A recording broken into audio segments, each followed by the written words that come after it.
Hebrews chapter 11, verse 32 to 40. And what more shall I say? For time would fail me to tell about Gideon, Barak, Samson, Jephthah, of David and Samuel and the prophets, who through faith conquered kingdoms, enforced justice, obtained promises, stopped the mouth of lions, quenched the power of fire, escaped the edge of the sword, were made strong out of weakness, became mighty in war, put foreign armies to flight. Women received back their dead by resurrection. Some were tortured, refusing to accept release so that they might rise again to a better life. Others suffered mocking and flogging and even chains and imprisonment. They were stoned and they were sawn in two. They were killed with the sword. They went about in skins of sheep and goats, destitute, afflicted, mistreated, of whom the world was not worthy, wandering about in deserts and mountains and dens and caves of the earth. And all this, though commended through their faith, did not receive what was promised, since God had provided something better for us, that apart from us, they should not be made perfect. Let's pray. Father, thank you so much for the reading of your word, and thank you because your word is transformative, Lord God. This is not just a piece of book, Lord God, that we read, but this is a book that you have spoken. The words of these books have been spoken by you, Lord God. Thank you for your inspired scripture that today will be transformed. Our minds, our hearts, our volition will be changed, Lord God, because of your word. May we continue to read your word as part of our spiritual formation. In Jesus' name, amen. Amen. You may now take your seats. All right. Great. So glad to see all of you here. We are on 11th week of our book study, the Hebrews. Seems like forever na po ito. Okay? Kasi hanggang Hebrews 100 po ito. De joke lang po. Okay? Hanggang 13 lang. Next week will be our last na po for the Hebrews. And I hope that you're also studying the books in the Bible. Hindi lang po kayo kumukuha ng isang verse, tapos yun na po yung lahat yun. I hope that you're reading the Bible book by book so that you could get the entire context. And as I've said, for the last 10 weeks, the background of Hebrews is about the Jewish Christians who were suffering for their faith in Christ. Not just the Jewish Christians, but all Christians. But particularly in Hebrews, the Jewish Christians. Kasi dahil sa persecution, pinapatay na po sila ng gobyerno ng Rome. Gusto po nilang bumalik sa dati nilang religion, Judaism. At least they could escape the persecution and live a good life. The problem was, Judaism was pointing to Jesus. The Old Testament, the first covenant, was pointing to Jesus. So, anong point ng pagbalik ng Judaism? Kung pinag-uusapan sa Judaism, si Jesus Christ. Because Jesus is better. And he was saying that you can come to God with confidence when you go through trial, knowing that that God will receive you. Sa Judaism, you have to go through a lot of religious stuff, religious activities, and then only one person can go to God, the high priest. Tapos na lahat yun. Through Jesus Christ, you don't need those religious stuff to enter God's presence. Kaya na ni Jesus yan. With Jesus Christ, you can go to God. That's why Hebrews chapter 10 verse 22, yung last na pinag-usapan natin, sabi dito, let us draw near with a true heart in full assurance of faith. When you go to God, you have confidence that God will receive you. In fact, God is with you today. And because of that, you have confidence to go through the tough times of your life. For what? For strength, endurance, and perseverance. Para kayanin po natin. Para hindi po tayo mag-give up. We have full assurance of faith. Full assurance of faith. That's why he said, verse 37, yet a little while, and the coming one will come, and will not delay, but my righteous one shall live by what? By...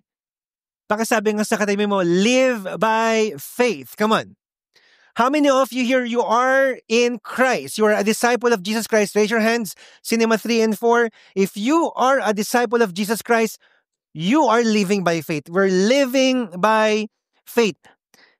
Faith in Christ is the new way of life. Faith in Christ is the new way of life. If you are in Christ, this is the new way in life.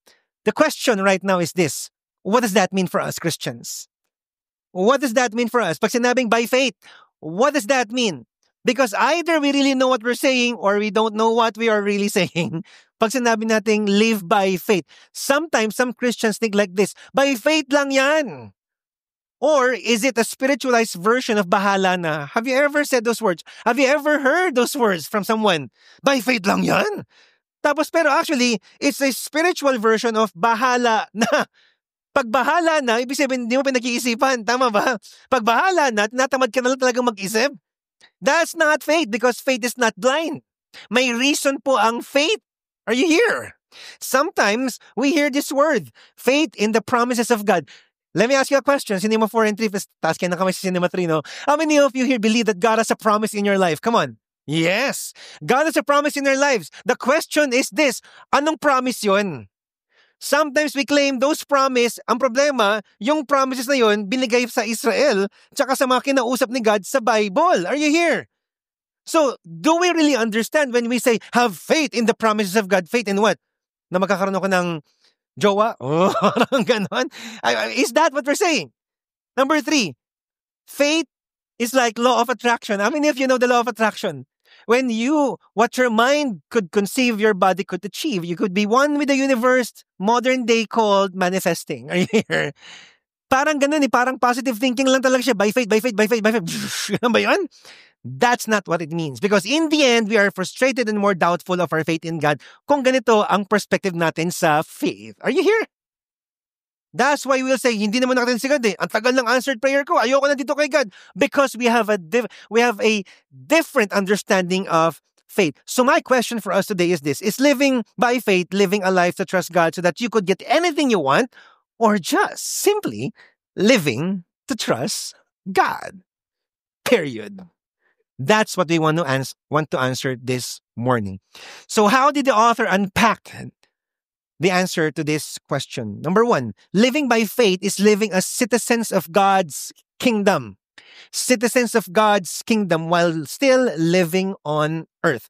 Hebrews 11 verse 1 to 2, sabi po dito, and very famous verse in the Bible. Now faith is the assurance of things hoped for, the conviction of things not seen, for by it the people of old received their commendation or praises from God Himself. Now, how many of you've read Hebrews chapter 11 before? Cinema 4 and 3. So amazing. Wala pa nakakabasa. Ano? Okay.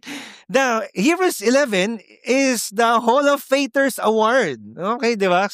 So pag napunta ka ng heaven one day, how many of you believe na mapunta ka ng heaven one day? Yeah.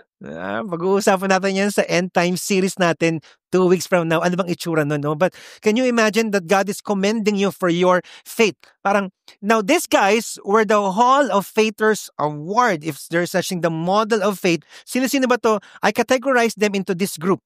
The ancient people, the fathers of faith, the founding of Israel, the faith of the judges, kings, and prophets. And then you have the nameless people of faith. And why did I put it there? Why did I summarize it for you? Because you will see patterns of how they live their life by faith. Now, when this was written, itong mga tao to, they spanned 4,000 years. Different geography, different timeline, and yet there was a pattern. Say pattern. May pattern sila kung paano magkaroon ng faith at live by faith. Number 1, confidence in God's and His Word. Number 2, conviction of things not seen. Number 3, recommendation from God. Confidence. Sinabi ni God gawin natin. Conviction of things not seen. Hindi ko pa nakikita pero sundin natin. And when they jumped on the boat, when they believe God commended them for their faith. Grabe yung faith niyo. How many of you here, you want God to commend your faith? Grabe yung faith ni Danny talaga. Grabe yung faith ni Abby na dapat artista, nag-campus missionary, something like that, right? Grabe, dapat rock star. Dito si JT yung nagigitara ito. Wow! Pero pinili niya mag-worship kay God. And then, rockstar pa rin hanggang ngayon talaga. Totoo talaga, pero para kay God, diba? So, can you imagine? God is commending your faith among other people. Let's try to see the pattern. The universe made by God. You need faith to believe that God made the universe, right? During that time, wala silang telescope, wala silang, not whatsoever, no scientific instrument to believe the universe, but they have an understanding of cosmology. Si God lang bahala talaga dito. Si God nag-create niyan. Noah, during the time of Noah, when God said, I will flood the earth, sabi ni Noah, okay, gagawa ako ng barko kahit hindi ko alam ibig sabihin ng flood tsaka barko. Because during that time, there was no such thing. Conviction of things not seen. Sabi ni God kay Abraham, go to the land that I will show you. Sabi ni Abraham, yes sir, yes Lord, saan? Dun, basta. Sige po. Can you imagine? Yan na nangyayari dito. Sarah, sabi ni God kay Sarah, almost 100 years old, magkakaroon ka ng anak. Okay po, Lord. Tanda-tanda niya na. Things not seen, and yet they did it. And then in verse 13, it says here, they all died in faith, not having received the things promised, but having seen them and greeted them from afar, and having acknowledged that they were strangers and exiles on the earth. Ano ibig sabihin? Hindi ba nila na-achieve yung promise ni God? I mean, Abraham had son, Noah saw the flood, Moses led people out of Egypt. Hindi ba nila nakita? Partially nakita nila yung blessing, but there was something else they were looking for. They were looking for a greater promise, and they thought as if their exile here on earth. Verse 14, ano ibig sabihin nun? For people who speak thus make it clear that they are seeking a homeland. If they had been thinking of that land from which they had gone out, they would have opportunity to return. What does that mean? How many of you here, you've been out of town before? Nagpunta ka na ng Boracay, Bulacan. So wala. Nagstay lang kayo sa Manila forever in your life. Kasi ulitin natin, how many of you've been out of town? Out of the country. Alright, Cinema 3, atas kayo ng kamay, akala nyo ha. So, nakikita ko kayo. Wow, sinungaling. Alright. I've talked to a lot of OFWs for the last 17 years when I visit US. Kasi vacation ko yun. Hindi. For ministry po. USA, Dubai, Australia, my gosh, ang ganda pa ng bansa. And then I talk to OFW Christians. And they will say this, ang ganda sa bansa na to, but I feel like an exile or foreigner in this land. Kahit na may passport na sila, may secondary passport na sila, like sa US, kasi yun, citizenship, they still feel like exile. And they want to go back to the motherland. They keep coming back to Manila. Okay, so that's this verse is saying. The verse was saying, I don't feel I'm for here. Si Abraham, Moses, and every one of them in the Hall of Faithers, I don't think we are for here. And what was it? Verse 16. But as it is, they desire a better country. Say better country. How many of you love the Philippines? But there is a better country for us. And what's that? The heavenly one. Come on. The heavenly one. Therefore, God is not ashamed to be called their God, for He has prepared for them a city. And that's it. Our fathers of faith, yung pinakita ko sa inyo kanina, yung category na yun, for 4,000 of years, they were thinking of something. And what's that? A heavenly place. A better country. We are situated in this world, but there's a better country waiting for us. That's the ultimate destination for us who believe in God. They have received their partial promise, but that's not it. There was something better. And what's that? Here's my point. God's kingdom is better than the temporary blessing here on earth. Really. God's kingdom is way better than the temporary blessing here on earth. And that's why you need to listen to this, because this is very, very important. The world tells us mag-invest ka sa mundo. Tama ba? And there's nothing wrong with that. So that your life, your kids, and your children's will be secured financially. Invest in your career. How many of you you're working here? Raise your hands. Invest in your career. Mag-masters ka. Galingan mo. How many of you are still studying? Cinema 4 and 3. Yes. Please study better. Strengthen your business if you're a businessman. Have a good reputation. Huwag kayong magnakaw ng kaban ng bayan. Okay? So, fight for the nation. That's good in one sense. Again, that's good in one sense. But if we only see this life, like, ito na lang po yun, then we miss out the kingdom of God. If this is all there is in this world, then our hope is only for this lifetime. And if our hope is only for this lifetime, we will be the most insecure and frustrated people on earth. Why? Because the world is just temporary. Say temporary. What you're investing is just temporary. I mean, it's good to invest. It's good to become better, but those are only temporary. Kasi magkakaroon nga ng new heaven and new earth. Are you here? How many of you are excited to see and witness the new heaven and earth? If it will happen in our lifetime, I don't know, di ba? Again, that's our topic 2 weeks from now. Please invite people to our end time series, The End of the World. Wow. Okay, so if we trust in the temporary, it will be gone one day. Mawawala po yan. But as Christians, we are not just looking forward for a heavenly city. Because as Christians, as disciples of Christ, we are already living in God's kingdom. Are you here? We are already living in the invisible kingdom. Why? Because Jesus is our King. How many of you here believe that Jesus is your King? And because Jesus is our King, and Jesus has a kingdom, and therefore we live in the kingdom, we're called citizens of that kingdom. And as citizens of that kingdom, may plano po yung hari ng kingdom po na to sa buhay natin. Are you here? And as citizen of that kingdom, we have to trust Him. Are you here? We have to trust Him. That's why verse 2, and what more shall I say? For the time would fail me to tell of Gideon, Barak, Samson, Jephthah, of David, and Samuel, the prophets who go through faith, conquered kingdoms, enforced justice, obtained promises, stopped the mouth of the lion. Sino to? Si Samson, right? Quench the power of fire, Shadrach, Meshach, and Abednego. Sila to lahat escaped the edge of the sword. Sila David were made strong out of weakness, became mighty in war. Gideon put foreign armies to flight. Ito yung alam natin na version ng faith. Na if you put your faith in God, you will do great things in life. Are you here? If you put your faith in God, you will be blessed. If you put your faith in God, you will see the mighty hand of God. Yes! How many of you here, you want to see the mighty hand of God in your life? Come on. How many of you here, you want to see the mighty hand of God in the Philippines? Come on. Pero may verse 35.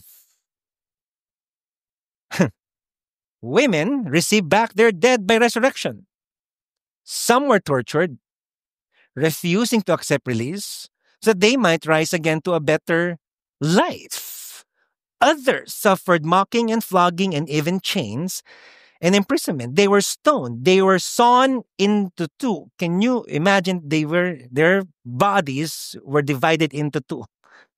They were killed with the swords. They went about in skins of sheep and goats, destitute, afflicted, mistreated, of whom the world was not worthy, wandering about in deserts and mountains and in dens and caves of the earth. Ang layo kay Abraham. Abraham received his promised land. Moses set the people free from Egyptian slavery, rather. David slew Goliath.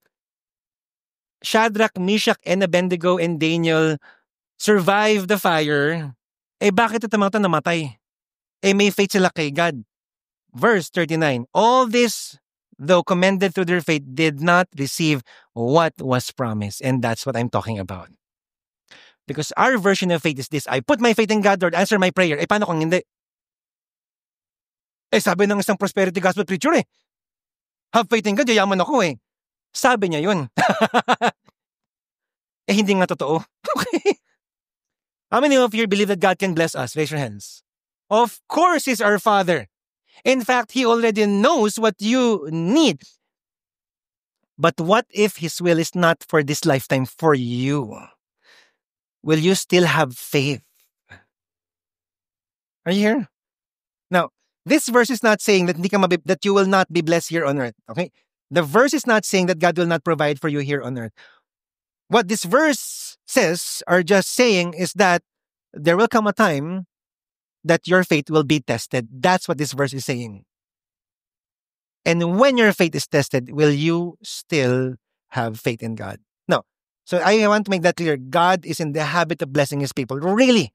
And you've experienced that. But one day your faith will be tested. Will you still put your faith in Jesus? Because verse 40, since God had provided something better for us, that apart from us, they should not be made perfect. Because in God's mind, there is a better promise for you. In fact, sabi nga dito, hindi worthy yung mundo para sa'yo. Kasi grabe yung faith mo.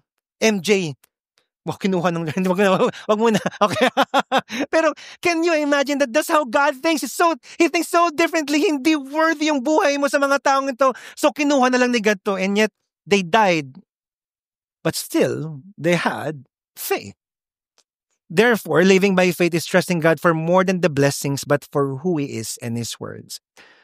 I want to encourage us today. These guys died for their faith. Hindi katulad nila Abraham, Jephthah, Gideon, and David. They've seen the answer to their prayers. These guys did not, but they stayed in faith. That's the calling of all Christians here.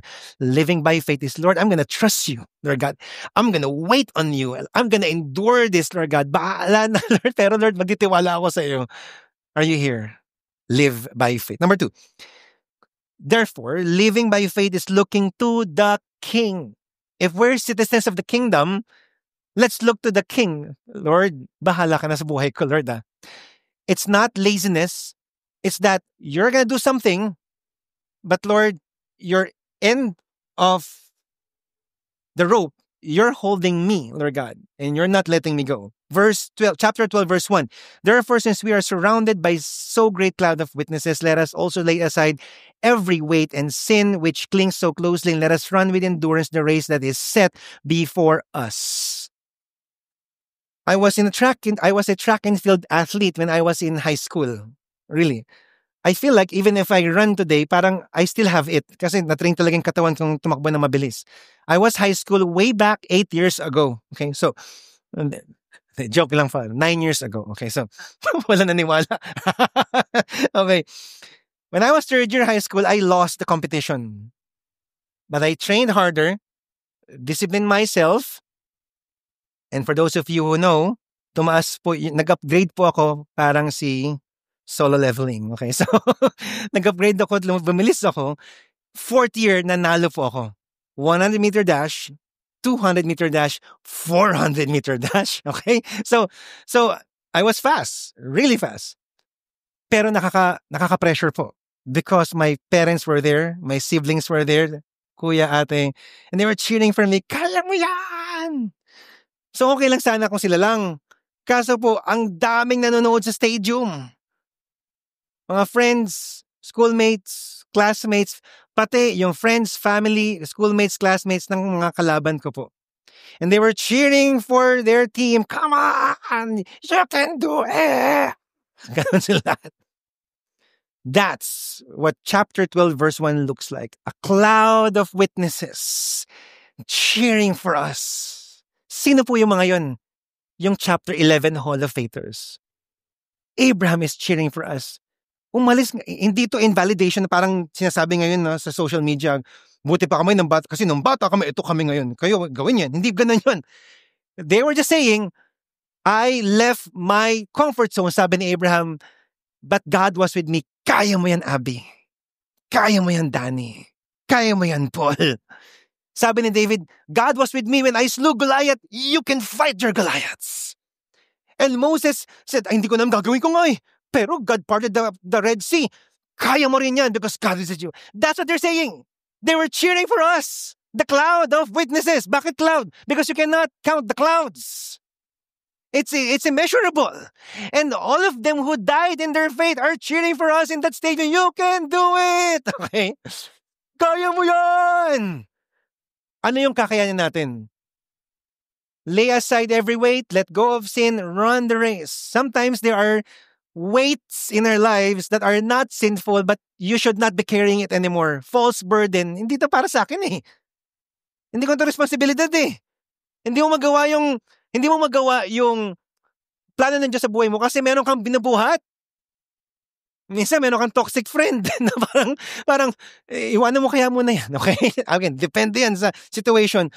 But there are really weights in our lives that, Lord, is this worth it? Pa rin. Right? Worries, anxieties na hindi mo dapat iniisip kasi God will bless you naman. God will fight for you. Are you here? And there are sins. Kasi naman, iwan mo na yung ex mo. May asawa ka na, ba chinachat? Are you here? Run the race. And then run the race. Let go of those weights and then run the race. And when you run the race, when I was running the race, I set my sight on one thing, the prize.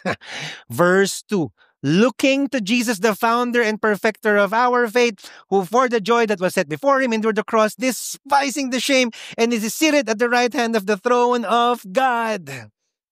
And the author was saying, lay aside all of those weights, the sin, and then run the race. And when you run the race, look to the prize. And who's the prize? Jesus Christ. But what's the meaning of looking? Thank you for asking.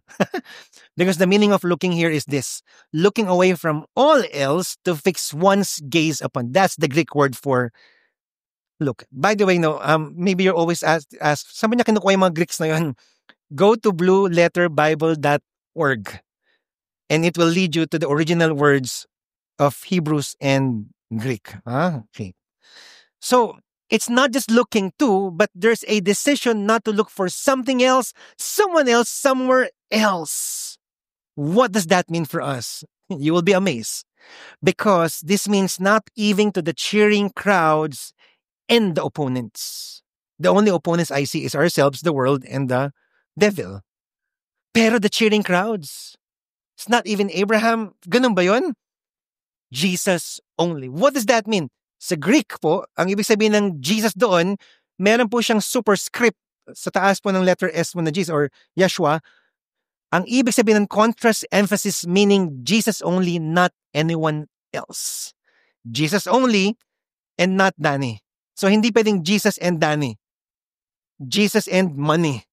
Jesus and promotion. Hindi pwedeng ganun. Jesus and my love life. Although sa singles, mag-pray ka ng love life. But it's not that. But it's Jesus only. Not Abraham, not Moses, not David, not the Hall of Faithers Award. You can learn from them, but their journey was different from yours. You have a different story. Look to Jesus. So you won't say, I want to become like Abraham, I want to become like David, killing my Goliaths. Iba po yung story ni David tsaka Goliath sa buhay niya. Baka yung story mo, umalis ka. Are you here? Tumakbo ka, paalis sa temptations. Are you here? And it's not just them, lalo na sa mga taong nagfo-fall. Lalo na sa mga taong toxic tsaka nakakasakit sa puso tapos Christian pa. Kristiyano eh. Tapos kaya ayoko na kay God. Because you're looking at them. Paano kung yung pastor? Lalo na. Pag yung pastor nakasakit, patay ka na. Patay ka na. Ayoko na mag-Christian kasi yung pastor ko mismo sinaktan ako eh. Ay, ba naman, ako yung bukong bibig lagi sa sermon niya. Si Danny. Si Danny. Are you here? If you look to a person and that person will fail because that's not a perfect human being. May binabago din si God sa kanya. Don't look to me, your senior pastors. Don't look to Victory Santa Mesa. But look to Jesus Christ. And this is a call for self-feeding. While we love feeding you with the Word of God, your leaders would love to feed you with the Word of God, this is a call for us. Kamusta ang relationship mo kay Jesus Christ? It's your walk with God. At the end of the day, the other people are not responsible for your faith. It's you and Jesus Christ. But the church, but it doesn't make an excuse that the church should love one another. But that's another topic. Are you here? Magmamahalan po tayo dito. We will respect one another here. But in the end, it's you and your walk with God. Kamusta kayo ni God ngayon? Why focus on Jesus? Because He is the author and finisher of our faith. What does that mean? He was the one who started your faith, not me. Not Abraham. Not the person sitting next to you, although that person looks cool. Okay? Parang mukha namang holy to. Look at that person, mukha pang banal. Mukha naman siguro, no? Pero that's not the person who started your faith. Jesus Christ started your faith. So don't look at people. But He will also perfect that faith. Kailan mangyayari yun? Pagtapos na po yung time natin sa mundo, or pag bumalik na po si Jesus Christ dito, that's the perfection of our faith. So therefore, what is happening in the middle? Well, God sustains our faith. He strengthens us. And He tells us, I am here. I'm not leaving you behind. I will guide you. Here. I will provide for you. Yeah. Iniwan ka ng jowa mo. My love for you is better than him. Can you imagine that? If you are alone, if some of you here are solo parents and you feel like you are alone, you're not alone. Jesus is with you. You know why I know that? Because my sister is a solo parent. I've seen that. How lonely she was. And then what made her survive or sustain and thrive in life. The family, of course, we love her. But whenever we talk, it was about Jesus Christ. Paano kung long distance relationship and you're alone? God will sustain you. Paano kung shaken na yung marriage niyo, maghihiwalay na yata kayo? God will give you the wisdom how to respond to that. You don't know how to honor your parents anymore kasi nakakaasar na yung parents. God will give you the grace to still honor your parents. When we as Filipinos are frustrated with some of our nation's leaders, God will give us the grace to remain as Christians, citizens of the kingdom first, to act like citizens of the kingdom before we make any political decisions in life. Are you here? God sustains our faith. Baka sabi nga sa katabi mo, God will sustain you. And why? And here's my last point. Living by faith is being secured in God's unshakable kingdom. Verse 26. At that time his voice shook the earth, but now he has promised, yet once more I will shake not only the earth, but also the heavens. Anong nangyayari dito?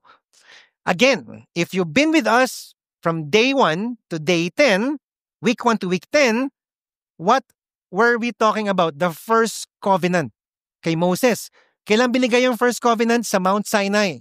When God showed himself sa Mount Sinai, the earth shook. The second and the new commandment was given. And this time, sabi ni Jesus, will not just shake the earth, but the heavens. That's what will happen. Anong ibig sabihin nito? Guys, listen to this. This is the answer to the question. Yet once more, verse 27, yet once more indicates the removal of things that are shaken. That is, things that have been made in order that the things that cannot be shaken may remain. Nung first covenant, ang na-shaken lang yung Mount Sinai tsaka kapaligiran. But this time, when the end of time comes, God will shake everything. In fact, God has been shaking the world for so many years, thousands of years. What does that mean? He shakes the existing order. He shakes the materialism, shakes the systems of the world, shakes nepotism, shakes wickedness, everything that can be shaken, God will shake. Political system, God will shake. Blessings are great. How many of you want blessings? Come on, raise your hands. Cinema 3. Promotions are great. Careers are great. Good grades are great. Achievements are great. Good governance are great. So that we'll have a great nation. But they are not the ultimate in life. They could make our lives satisfactory, but they are not the ultimate because they are just what? Temporary. And they will be shaken when the time comes. In fact, you've seen the shaking sometimes in your lives. COVID did that to us. Nawala ka ng trabaho, na-shook yung buong mundo. Are you here? It's okay to invest, but if that becomes the ultimate, you're in frustration because it can be shaken. If you're not holding on to God, you're holding on to something that will be shaken at mawawala po sa buhay ninyo. That's gonna happen. But how many of you are glad? Come on. How many of you are glad that we are living in a kingdom that cannot be shaken? Come on. We have an unshakable kingdom because we have an unshakable king. And therefore, verse 28, therefore, let us be grateful for receiving a kingdom that cannot be shaken. Let us offer to God acceptable worship with reverence and awe, for our God is a consuming fire. He will burn, okay? Everything that could be shaken. Everything that could be shaken. But what will remain? His kingdom, Himself, and those who trust in Him till the end. And that's why in the Hall of Faithers, those people died in their faith because they believe they have something better. And that something better was already given to us when Jesus Christ died on the cross. He has given us Himself as King, and we are living in His kingdom that can never be shaken, and therefore, we should be the most secured people on earth. And therefore, we can rest in the presence of God despite the most troubling trials in our lives. My friends, while the world tells us to invest in what fades, God reminds us to rest in what forever stays. Rest in what forever stays. My prayer is that God will bless you. Really, God answers prayers. But in the end, we will rest not on the blessing, but on the blesser. We will not rest on the promise. We will trust the promise of God, but we will rely more on the promise giver. Living by faith is a life given by God because He's the author of faith. Living by faith is a new way to live. We live by faith and not by sight anymore. And living by faith is a better life. It is a life lived in Christ. That's what it means to live by faith. The reason why you can live by faith, si Jesus po nag-start po ng faith na yan. And He'll make sure magiging perfect po yung faith na yan when your time's up here on earth or when He returns back here on earth. And as we end, what should be our response? Hebrews chapter 12 verse 3, consider Him who endured from sinners such hostility against Himself so that you may not grow weary or faint-hearted. Si Jesus po on the cross. If you read verse 2, who for the joy scorning its shame that on the cross while He was dying, there was joy in Him because He was seeing us, those who will receive, and you will be saved. You will be forgiven through the cross. You will be part of my kingdom that cannot be shaken. You will be a citizen. That's why I'm dying for you. He was looking to us. That through Him we will be saved. And right now we are enjoying our citizenships in God's kingdom, knowing that our King is a loving King, a faithful King, an unshakable King. Consider Him. Whatever happens to us, may pagsubok or wala, here's what we're gonna do. Prioritize Jesus. Whatever happens, financial decision, put God first. Seek first the kingdom of God. Before the day starts, not the phone. Jesus Christ. Political activities, the world is demanding, tara na, game na. But we will prioritize Jesus first. We are citizens of heaven first. Are you here? We have a kingdom that cannot be shaken. Lord, magpipray ako para sa bansa, Panginoon, Lord God. That's my contribution, Lord God. Are you here? We will fight for what is right. But I will put you first, Lord God.